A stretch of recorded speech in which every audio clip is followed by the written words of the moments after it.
Okay, so this is my old, was it Power Shot? Oh, Power Shot's I thought it was Stanley for some reason. Anyways, it's my Power Shot stapler. I think you can still get these. It looks like it should go this way, but it's actually the backward stapler.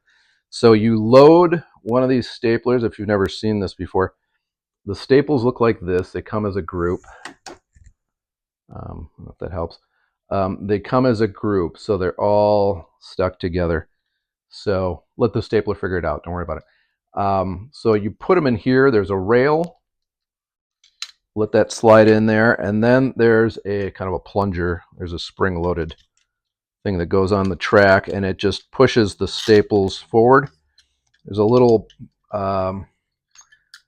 block on the end here. This thing just pushes down and then hooks, and then you are loaded, and it's like a half-inch staple or so, somewhere in that neighborhood. So now the time has come to just go boom, boom, boom. Okay, so with sheet goods,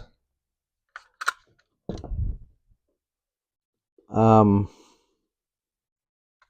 a rogue staple there. What you want to do is you start where it's flat and then stretch it out and lay it flat.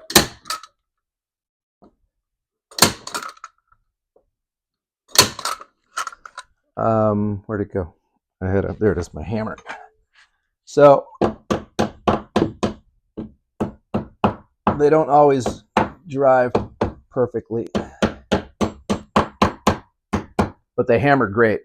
So this corner's tight. I'm just going to get rid of this. I'll get the spider webs later. And so there's 1, 2. That really did not dry very well.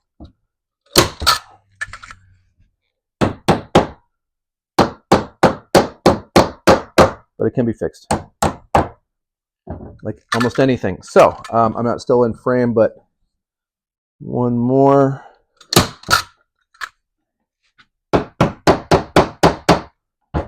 So that's the idea. Just needs a couple more whacks. And it's like it was always there. So I'm going to finish up this seam, or this the rest of the backboard, and then I'm going to get this thing flipped up after putting on some fillers, and then it'll be ready to I'll be ready to work on the top and to wax up the drawers.